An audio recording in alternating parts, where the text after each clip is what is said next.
So hello everyone, आज हम लेने वाले हैं SY BCom का जो हमारा बिजनेस लॉ 1 जो है उसका आज लेक्चर नंबर 12 लेंगे, जिसके अंदर आज हम अपने जो बचे हुए कैपेसिटी टू कॉन्ट्रैक्ट के अंदर जो टॉपिक्स है यानी कि जो अनसाउंड माइंड वाला और डिस्क्वालीफाइड बाय लॉ उसको आज के लेक्चर के अंदर हम लोग देखने वाले हैं। तो आज के लेक्चर को स्टार्ट करते हैं। एंड देखो, हम लोग मॉड्यूल 1 पढ़ रहे हैं, Indian contract act 1872 part 1। And हम लोग चैप्टर 3 चालू कर चुके हैं कैपेसिटी टू कॉन्ट्रैक्ट के। एंड आपको ये पहले ही बता दे रहा हूँ कि देखो, ये BCom का हम सेमेस्टर 3 पढ़ रहे हैं, बिजनेस लॉ 1। एंड अगर आप BAF या फिर BFM में हो तो आपको सेमेस्टर 2 के अंदर बिजनेस लॉ 1 जो है वो है ये। तो आप लोग जो भी स्ट्रीम्स के सब देख सकते हैं, ठीक है, अगर आपको बिजनेस लॉ 1 हो, ठीक है। देन लेक्चर को स्टार्ट करते हैं। तो देखो, सबसे पहले देखो, हमने पिछले लेक्चर में कहाँ एंड किया था। देखो, पिछले लेक्चर में हमने यहाँ पर खत्म कर दिया था, कॉजी कॉन्ट्रैक्ट खत्म कर दिया था, यानी एक्सेप्शन तक हमने देख लिया था कि माइनर्स जो है वो कहाँ वहाँ पर उनका जो कॉन्ट्रैक्ट रहता है वो वैलिड कहा जाएगा। तो एक्सेप्शन हमने देख लिए थे, ठीक है। नाउ अब हमने माइनर्स के बारे में सब समझ लिया। अब सेकंड जो हमारा टॉपिक है वो है contract by a person of unsound mind, ठीक है। अनसाउंड माइंड मतलब ऐसा पर्सन जो कि अपने होशो आवाज़ में नहीं होता है, ठीक है। तो अगर किसी ऐसे पर्सन के साथ हम कॉन्ट्रैक्ट करते हैं तो क्या होता है, जैसे हमने माइनर के बारे में देख लिया कि अगर माइनर के साथ कॉन्ट्रैक्ट करेंगे तो क्या क्या चीज़ें होगी, ठीक है, आपने काफ़ी अच्छे से देख लिया था। नाउ अब अनसाउंड माइंड के साथ तो किस तरीके से कॉन्ट्रैक्ट किया जा सकता है। तो देखो, यहाँ पर लिखा है कि सेक्शन 12 जो है कॉन्ट्रैक्ट का हमारा वो बात करता है इसके बारे में, ठीक है। मतलब अनसाउंड माइंड के बारे में बताता है कि कौन से पर्सन्स जो को हम अनसाउंड माइंड के पर्सन बोलेंगे, ठीक है। यानी सेक्शन 12 डिफाइन करता है अनसाउंड माइंड को, ठीक है। तो this act defines a person who is of unsound mind, ठीक है। कौन अनसाउंड मतलब कौन साउंड माइंड में है, ठीक है। साउंड माइंड मतलब होशो आवाज़ में कौन कौन है, तो उसको डिफाइन करता है ये, ठीक है।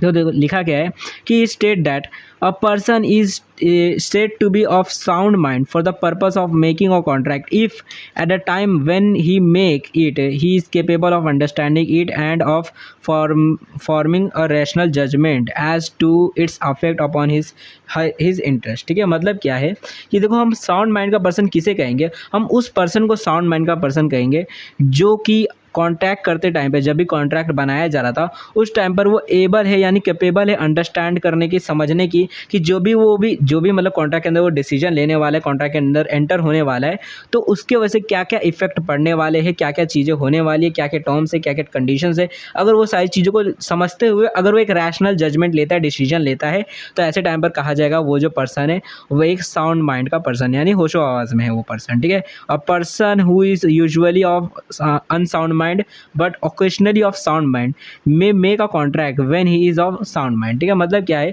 कि कई बार होता है, कुछ रहता है ना, जैसे आप कोई पागल है, ठीक है, कोई मेंटल पर्सन है, ठीक है, कोई मेंटल पर्सन है, ठीक है, PM नहीं लिखा हूँ, कोई मेंटल पर्सन है जो कि पागल है, ठीक है। तो ऐसे टाइम पर वो जो मेंटल आदमी है, हो सकता है मान लो उसको काफ़ी बार दौड़े पड़ते हो, मिर्गी के दौड़े या फिर ऐसे कुछ दौड़े पड़ते हो जिसकी वजह से अपने मतलब सेंसेस में नहीं रहता वो, ठीक है। बट कभी कभार हो जाता है, जब मतलब ओकेशनली मतलब कभी कभार ऐसा हो जाता है कि वो अपने साउंड माइंड में रहता है, यानी अपने सेंसेस में रहता है, होशो आवाज़ में रहता है, उसको चीज़ें समझ आ रही रहती है। तो ऐसे टाइम पर जब वो सेंसेस में रहता है, जब वो होशो आवाज़ में रहता है, साउंड माइंड में रहता है, उस टाइम पर उसके साथ हम कॉन्ट्रैक्ट कर सकते हैं। एंड बाकी टाइम में जब वो अपने सेंसेस में नहीं रहता, जब वो पागल रहता है जिस टाइम पर, उस टाइम पर उसके साथ हम कॉन्ट्रैक्ट नहीं कर सकते, ठीक है। तो अगर कोई कॉन्ट्रैक्ट उस टाइम पर उसके साथ किया जाएगा जब वो अपने साउंड माइंड में था, तो उस कॉन्ट्रैक्ट को वैलिड कहा जाएगा, ठीक है। लेकिन अगर उस टाइम पर किया जा रहा है जब वो पागल है, मतलब अपने सेंसेस में नहीं है, तो उस टाइम पर अगर कोई कॉन्ट्रैक्ट होता है तो उसे वैलिड नहीं कहा जाएगा, ठीक है, वॉइड बन जाएगा वो कॉन्ट्रैक्ट, ठीक है। तो वही चीज़ें बोली गई है। आगे देखो, आगे क्या लिखा हुआ है कि a person who is usually of sound mind but occasionally of unsound mind may not make a contract when he is of unsound mind, ठीक है। मतलब क्या है कि काफ़ी सारे अब ऐसे भी लोग हैं, तो मतलब यहाँ पर 2 टाइप्स बताए गए साउंड माइंड्स के। देखो, साउंड माइंड्स के यहाँ पर 2 टाइप्स बताए गए। एक वो पर्सन जो कभी कभार, ठीक है, कभी कभार साउंड माइंड में रहते हैं, यानी ओकेजनली साउंड माइंड में रहते हैं, नहीं तो वैसे नॉर्मल जो रहता है, नॉर्मल लाइफ उनका अनसाउंड ही रहता है, मतलब पागल जैसे, ठीक है। और कुछ ऐसे लोग भी होते हैं जो कि ओकेजनली मतलब कभी कभार ही रहते हैं, जो अनसाउंड माइंड के रहते हैं, अनसाउंड माइंड के, नहीं तो नॉर्मल वो रहते हैं, होशो आवाज़ में ही रहते हैं, जैसे बेवड़े, ठीक है, दारू पी रहे थे, तो जब वो दारू पीते हैं कभी कभार, मतलब जैसे अब दिवाली, होली, कभी कभार फेस्टिवल्स में दारू पी लेते हैं, जिसकी वजह से उस टाइम पर वो अनसाउंड माइंड के हो जाते हैं, नहीं तो नॉर्मल लाइफ में देखोगे तो वो अपने होशो आवाज़ में रहते हैं, ठीक है। तो ऐसे जो पर्सन होते हैं जो ओकेजनली अनसाउंड माइंड के होते हैं, तो उन लोगों के साथ हम कॉन्ट्रैक्ट नहीं कर सकते जब वो अनसाउंड माइंड के होंगे। बट जब वो नॉर्मल लाइफ में, जब वो अपने साउंड माइंड में रहते हैं, यानी होशो आवाज़ में रहते हैं, जब वो नॉर्मल लाइफ में, उस टाइम पर हम उनके साथ में कॉन्ट्रैक्ट कर सकते हैं, ठीक है। तो वही बात है, हमको सिंपल इतना ही मतलब है कि अगर कोई पर्सन अनसाउंड माइंड का है तो उसके साथ कॉन्ट्रैक्ट नहीं करना है, और कोई पर्सन जो है जब वो अपने होशोवाज में रहेगा यानी साउंड माइंड में रहेगा तभी हम उसके साथ में कॉन्ट्रैक्ट कर सकते हैं, ठीक है। जैसे यहाँ पर लिखा हुआ है पेशेंट इन अ लुनैटिक अज़ाइलम, ठीक है, मतलब मेंटल हॉस्पिटल में, बेसिकली इसका मतलब ये होता है लुनैटिक अज़ाइलम मतलब मेंटल हॉस्पिटल, ठीक है। तो मेंटल हॉस्पिटल में अगर कोई पर्सन है, ठीक है, कोई पेशेंट है जो कि इंटरवल टाइम में मतलब कुछ टाइम में जो रहता है वो अपने साउंड माइंड में आ जाता है, मतलब अपने होशोवास में आ जाता है, नहीं तो नॉर्मल हमेशा जो रहता है वो अपने पागलपन में ही रहता है। तो ऐसे टाइम पर उसके साथ में हम कॉन्ट्रैक्ट कर सकते हैं जब वो अपने साउंड माइंड में रहता होगा तब, ठीक है, मतलब जब अपने होशोवास में रहता होगा। वैसे ही a sane man who is delirious from fever or who is so drunk that he cannot understand the terms of contract or form of rational judgment as it affect or his interest cannot contract will list such delirium और drunkenness list। मतलब क्या यहाँ पर ये बोला गया है कि कोई पर्सन है मान लो जो कि बहुत ज़्यादा बीमार है, ठीक है, बहुत ज़्यादा बुखार चढ़ा हुआ है, ठीक है, उसको कुछ भी समझ नहीं आ रहा है, बेहोश है हालत में, ठीक है, ऐसा कोई पर्सन है, या फिर कोई बेवड़ा है, ठीक है, बहुत ज़्यादा दारू पी लिया, नशे में है, ठीक है, पूरा उसको धरती आसमान सब एक ही जगह दिख रहे हैं, ठीक है। तो कोई बेवड़ा है, ठीक है, कोई ड्रंकेड है, बहुत ज़्यादा दारू पी लिया है, तो ऐसे टाइम पर क्योंकि वो अपने साउंड माइंड में नहीं है, अपने होशो आवाज़ में नहीं है, तो ऐसे टाइम पर वो जो पर्सन है, क्योंकि ओकेशनली होता है, कभी कभार होता है, लेकिन जब भी वो अपने अनसाउंड माइंड में रहेगा यानी होशोवास में नहीं रहेगा, दारू पिया रहेगा, तो ऐसे टाइम उस टाइम पर उसके साथ हम कॉन्ट्रैक्ट नहीं कर सकते, क्योंकि उसको कोई भी टर्म्स एंड कंडीशंस जो रहेगी वो समझ नहीं आएगी, वो एक रैशनल जजमेंट नहीं ले सकता टर्म्स एंड कंडीशन को समझ कर, ठीक है। तो यही दिया गया एग्जाम्पल, ठीक है, तो वही चीज़ है। ओके, नाउ ये समझ आ गया होगा। नाउ यहाँ पर नेक्स्ट है कॉन्ट्रैक्ट विथ पर्दा नशीन वुमेन, ठीक है। पर्दा नशीन वुमेन का मतलब क्या होता है? तो देखो, पर्दा नशीन वुमेन का मतलब होता है ये मतलब कह सकते हैं हिंदू मुस्लिम दोनों में कैपेबल होता है कि मतलब कोई भी पर्सन है, कोई भी लेडी रहती है, मतलब पर्सन नहीं सॉरी लेडी जो रहती है, औरतें जो रहती है। अब नॉर्मल जैसे आपने गाँव में देखा होगा, जो औरतें होती है नॉर्मली बहुत ज़्यादा घर ही में रहती है, ठीक है, मतलब सिर्फ और सिर्फ घर में रहती है, घर से बहुत कम ही बाहर निकलती है, ठीक है, हमेशा सिर के ऊपर पर्दा रहते हैं, मतलब घर के अंदर ही रहती है, पर्दे के अंदर ही हमेशा रहती है। वो जो औरतें होती है उनको बहुत कम चीज़ें समाज के बारे में पता रहती है, बाहर बहुत कम ही निकलती है, ठीक है। तो उनको जितनी भी चीज़ें पता रहती है अपने पति के द्वारा, जो भी पति उनको बताता है उतना ही पता रहता है, ज़्यादा चीज़ें नहीं पता रहती है समाज के बारे में, ठीक है। जैसे अगर अपने दादी को देख लो आप लोग, ठीक है, गाँव में दादी होगी, ठीक है, तो उनको उतना चीज़ें नहीं पता होगी क्या होता है यूट्यूब, क्या होता है फेसबुक, ठीक है। अब मान लो आपकी दादी है, ठीक है, ये जो लेडी है ये बहुत ज़्यादा अच्छा गाती है, ठीक है, बहुत अच्छी सिंगर है और ये सिंगिंग गाना गा रही रहती है, ठीक है, आप गाना गा रही रहती है एंड आप रिकॉर्ड कर लेते हो मोबाइल से एंड वही अपना इंस्टाग्राम पे मतलब हो जाती है वायरल, मान लो, ठीक है। अब कोई मान लो कंपोजर आता है, ठीक है, कोई आता है बहुत बड़ा आदमी स्टार आता है और बोलता है कि इसलिए मतलब आपकी जो दादी है उनको बोलता है कि काम करो, आप मेरे लिए गाना गाओ एंड हम इतने आपको पैसे देंगे, ठीक है, एंड यहाँ पर आप एग्रीमेंट पे साइन कर दो, ठीक है। तो ऐसे टाइम पर वो जो लेडी है उनको तो कुछ उतना पता नहीं रहेगा भाई क्या क्या एग्रीमेंट में लिखा हुआ है, क्या क्या की चीज़ें होती है, ठीक है। हो सकता है मान लो एग्रीमेंट में लिखा होगा कि आपको हमारे साथ इतने साल काम करना होगा, आप इतने साल के बीच में छोड़ नहीं सकती हो, ठीक है, या फिर ऐसे और भी टर्म्स एंड कंडीशंस लिखी हुई होगी उसके अंदर, ठीक है, उस एग्रीमेंट के अंदर, कॉन्ट्रैक्ट के अंदर। तो ऐसे टाइम पर ये जो पर्दा नशीन वुमेन्स होती है, लेडीज़ जो होती है, जिनको समाज के बारे में उतना नहीं पता रहता है, उनको सिर्फ घर में ही ज़्यादातर रहते हैं, ऐसे टाइम पर अगर आप चाहते हो इनके साथ में कॉन्ट्रैक्ट करना, तो ऐसे टाइम पर आपको पूरी तरीके से हर एक चीज़ बतानी होगी कॉन्ट्रैक्ट के बारे में उन लेडीज़ को, यानी कि पूरी तरह से क्लियर करना होगा, हर एक चीज़ बतानी होगी ताकि वो अच्छी तरीके से टर्म्स एंड कंडीशन को समझ सके और तब एक रैशनल डिसीजन ले सके कि हाँ भाई मुझे क्या करना चाहिए, इस एग्रीमेंट को एक्सेप्ट करना चाहिए, इस कॉन्ट्रैक्ट में जाना चाहिए या फिर नहीं जाना चाहिए, ठीक है। तो इसको बोला जाता है कि कॉन्ट्रैक्ट विद पर्दा नशीन वुमेन, की मतलब बेसिकली अगर आप ये पर्दा नशीन वुमेन के साथ में, लेडीज़ के साथ में अगर आप कॉन्ट्रैक्ट करना चाहते हो तो उनको आपको हर एक जो कॉन्ट्रैक्ट के अंदर जो चीज़ें हैं, जो भी पर्टिकुलर उसके अंदर टर्म्स एंड कंडीशंस है वो अच्छी तरीके से डिफाइन करनी होगी। तो आप pardanashin lady is separated from the society due to custom और यूज ऑफ पर्टिकुलर कम्युनिटी, मतलब कुछ भी रीजन हो सकते हैं जिसकी वजह से उनको सोसाइटी में उतना ज़्यादा घुलते मिलते नहीं है, वो सेपरेटेड रहते हैं, अपने घर के अंदर ही ज़्यादातर रहते हैं। ओके, तो she is not allowed to mix freely in the society, घर वाले उतना हम बोलते नहीं है कि बाहर घूमो, इधर उधर बाजू वाले से बात करो उतना, ठीक है, तो उतना उनको नहीं परमिशन रहती है। Will entering into a contract with पर्दा नशीन लेडी, अगर आप चाहते हो किसी पर्दा नशीन लेडी के साथ कॉन्ट्रैक्ट करना, मतलब ऐसी लेडी जो समाज में उतनी घुलती मिलती नहीं है, अपने घर के अंदर ही रहती है, चार दीवारी के अंदर रहती है, और आप ऐसी लेडी के साथ कॉन्ट्रैक्ट करना चाहते हो, then it should be established that the deed was explained, यानी जो भी टर्म्स एंड कंडीशन है उसको एक्सप्लेन आप अच्छे तरीके से करोगे to her and that she entered into a contract after understanding all the terms and condition of it, यानी क्या कि आप उनको अच्छे तरीके से जो भी टर्म्स एंड कंडीशन है कॉन्ट्रैक्ट की वो अच्छे तरीके से आप समझा दोगे एंड जब वो एक बार समझ जाएगी उसके बाद ही वो एंटर करनी चाहिए, बिना समझाए आप उसको एंटर नहीं करवा सकते कॉन्ट्रैक्ट है, ठीक है। यही बोला गया है कि otherwise such agreement is set aside and she can avoid it on the ground that her consent to he it is not a free consent, ठीक है। एंड ऐसे टाइम पर अगर मान लो आप अच्छी तरीके से एक्सप्लेन नहीं करते हो टर्म्स एंड कंडीशन, तो बाद में वो जो औरत है वो ये कह सकती है कि ये जो कॉन्ट्रैक्ट मैंने किया था मैं इसे वॉइड डिक्लेयर करती हूँ, क्योंकि मेरे को यहाँ पर कंसेंट मेरा फ्री नहीं था, इन्होंने मुझे ढंग से बताया नहीं था टर्म्स एंड कंडीशंस को, ठीक है। तो इन्होंने मेरे साथ धोखा किया, मैं इनके साथ कॉन्ट्रैक्ट नहीं करूँगी, ठीक है। तो ऐसा किया हो सकता है। तो इसलिए आप जब भी ऐसी लेडीज़ के साथ में कॉन्ट्रैक्ट करो तो मतलब बेसिकली वही बात है कि आपको टर्म्स एंड कंडीशन अच्छे से बता देने हैं। ओके, नाउ यहाँ पर अब कॉन्ट्रैक्ट बाय कॉर्पोरेशन के बारे में बताया गया है, ठीक है, कि आप कॉर्पोरेशन के साथ अगर कॉन्ट्रैक्ट, कोई कॉर्पोरेशन है, कोई कंपनी है और वो कॉन्ट्रैक्ट करना चाहती है तो उसके पास कौन सी लिमिटेशंस होती है, उसके साथ अगर आप कॉन्ट्रैक्ट करना चाहते हो तो क्या क्या चीज़ें रहती है। जैसे अभी पर्दा नसीम का हमने देखा वैसे ही, ठीक है। तो देखो कॉन्ट्रैक्ट बाय कॉर्पोरेशन इसका मतलब क्या है। तो देखो corporation is an artificial person. आपको पता है कि एक कॉर्पोरेशन, आपने 12th या फिर 11th में पढ़ा होगा कि हम कंपनी जो रहती है उसको एक आर्टिफिशियल पर्सन बोलते हैं, ठीक है। मतलब एक आर्टिफिशियल पर्सन है जो कि लॉ बनाता है, ठीक है। एक लॉ के द्वारा बनाया हुआ एक artificial person, it is created by the law under the companies act और एनी अदर लेजिस्लेशन, ठीक है। मतलब कंपनीज एक्ट जो है उसके द्वारा ये एक आर्टिफिशियल पर्सन बनाया गया है कॉर्पोरेशन को। ये कॉर्पोरेशन एक आर्टिफिशियल पर्सन है।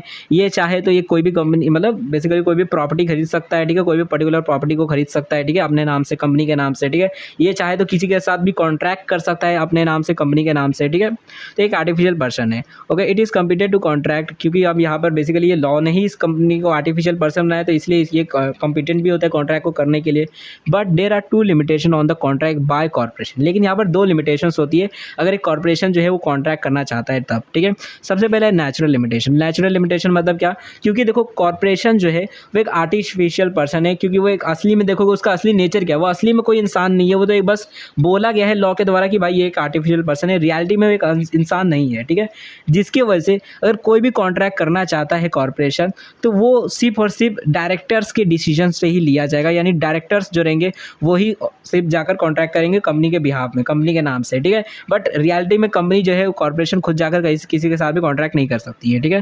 तो वही लिखा है it is due to its nature, क्योंकि कंपनी एक क्या अगर नेचर देखोगे तो असली में एक नाम की ही सिर्फ पर्सन है, वो असली में कोई पर्सन नहीं है, ठीक है। तो कॉर्पोरेशन है being an artificial person can only contract it through it's agent, यानी क्या कि क्योंकि कॉर्पोरेशन एक एजेंट मतलब आर्टिफिशियल पर्सन है, तो इसलिए ये सिर्फ और सिर्फ अपने एजेंट के द्वारा ही कॉन्ट्रैक्ट कर सकती है। तो directors are the consider as be the agent of the company and the director can contract on behalf of the company under the common seal of the company, यानी कॉमन सील जो रहता है, जो company का जो थप्पा होता है ना, स्टैंप होता है, उसकी मदद से कंपनी जो है मतलब डायरेक्टर्स जो है वो कंपनी के नाम से कोई भी कॉन्ट्रैक्ट कर सकते हैं, ठीक है। तो signed by the director as an agent of the company, और मतलब कंपनी के नाम से, अब उनका एजेंट के नाम से कि हाँ भाई हम इस कंपनी के डायरेक्टर है एंड इस कंपनी के नाम पे हम लोग मतलब बेसिकली ये सारे कॉन्ट्रैक्ट कर रहे हैं, ठीक है, तो कर सकते हैं, ठीक है। तो नेचुरल लिमिटेशन है कि जो कॉर्पोरेशन है वो खुद से कोई कॉन्ट्रैक्ट नहीं कर सकता, वो सिर्फ अपने एजेंट के द्वारा ही कॉन्ट्रैक्ट करवा सकता है।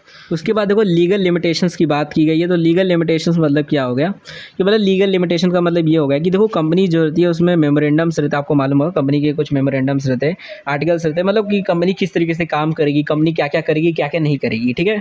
तो वहाँ पर कुछ रूल्स बनाए गए रहते हैं कि भाई कंपनी जो है ये सारे काम करेगी और ये सारे काम नहीं करेगी, ठीक है। वहाँ पर कुछ चीज़ें भी रहती है कि हम ये सारे काम नहीं करेंगे, ठीक है। तो वहाँ पर उसके पावर्स जो रहते हैं वो डिफाइन की जाती है कि कंपनी के पास क्या क्या पावर है। ओके ना, अब क्योंकि कंपनी की पावर्स डिफाइंड रहती है तो कंपनी की ये जो कॉर्पोरेशंस रहती है ये कोई भी ऐसा कॉन्ट्रैक्ट नहीं कर सकती जो कि उसके पावर के बियॉन्ड जाती हो, ठीक है। तो ऐसा कोई भी कॉन्ट्रैक्ट नहीं कर सकते। तो the corporation can not contract beyond the power defined in its memorandum and articles of association. Any contract which goes beyond it's power is considered as ultra vires and word, ठीक है। मतलब basically अगर कोई इससे बाहर जाता है, उसके पावर के बियॉन्ड में जाता है कोई भी ऐसा कॉन्ट्रैक्ट, तो कहा जाएगा वर्ड है भाई, मतलब बेसिकली वो नहीं किया जा सकता है, ठीक है, कॉन्ट्रैक्ट। ये सारी चीज़ें हैं। उसके बाद देखो यहाँ पर आगे है कॉन्ट्रैक्ट बाय इंसॉल्वेंट, ठीक है। इंसॉल्वेंट बेसिकली यहाँ पर आप कह सकते हो कि ये लॉ के द्वारा ही इसे डिस्क्वालीफाइड किया गया पर्सन है। ये देखो कोई भी इंसॉल्वेंट पर्सन, इंसॉल्वेंट मतलब वही पर्सन होते हैं जिनकी जो लाइबिलिटी होती है वो असेट से ज़्यादा होती है, मतलब असेट बहुत कम है एंड लाइबिलिटी बहुत ज़्यादा है, ठीक है। तो ऐसे टाइम पर बोला जाएगा वो पर्सन इंसॉल्वेंट हो गया, वो अपनी लाइबिलिटीज़ को भर नहीं सकता अब, ठीक है।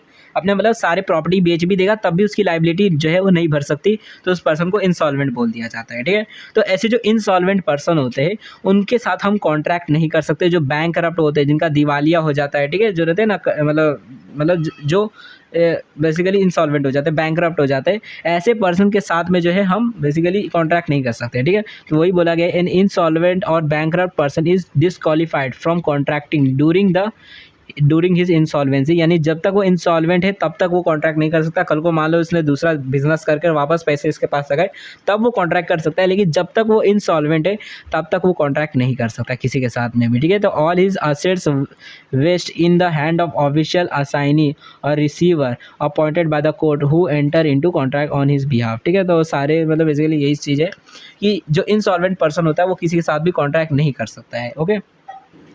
तो ये सारी चीज़ें मे भी आपको ये सारी चीज़ें समझ आ गई होगी कौन कौन पर्सन इनकी कैपेसिटी होती है कॉन्ट्रैक्ट की, ठीक है। एंड देखो यहाँ पर लास्ट में आपको एक चीज़ बता देता हूँ कि यहाँ पर कुछ चीज़ें नहीं बताई गई है आपकी बुक के अंदर, जैसे कि अदर जो डिस्क्वालीफाइड पर्सन है जिनको कॉन्ट्रैक्ट नहीं करने दिया जाता है। जैसे कि अगर हम बात करें तो कोई क्रिमिनल किसके ऊपर चार्जेस लगे हुए हैं, ठीक है। अगर मान लो कोई पर्सन है जिसको कुछ सालों की मतलब 5 साल से ऊपर की सज़ा मिली हुई है, जेल के अंदर है, तो वो पर्सन भी डिस्क्वालीफाइड बाय लॉ है, ठीक है। वो भी पर्सन जो है वो मतलब किसी के साथ भी कॉन्ट्रैक्ट नहीं कर सकता है, ठीक है। ऐसे ही अगर मान लो कोई रहते हैं ना मैं बाहर देश से आते हैं, मतलब बेसिकली कोई फॉरेनर है, ठीक है, तो वो यहाँ पर प्रॉपर्टीज़ नहीं खरीद सकते, ऐसे भी कुछ मतलब रहते हैं रूल्स रेगुलेशंस, ठीक है। कोई मान लो फॉरेन एनिमी है, मतलब बेसिकली अब जैसे पाकिस्तान है, ठीक है, मान लो हमारा कल को पाकिस्तान के साथ वॉर हो जाता है, तो ऐसे टाइम पर हम बोलेंगे मतलब बेसिकली जो बाजू वाला हमारा जो देश है वो हमारा एनिमी बन चुका है, ठीक है। तो हम अपने एनिमी के साथ कोई कॉन्ट्रैक्ट नहीं कर सकते, तो वो भी मतलब बेसिकली डिस्क्वालीफाइड बाय लॉ हो जाता है, ठीक है।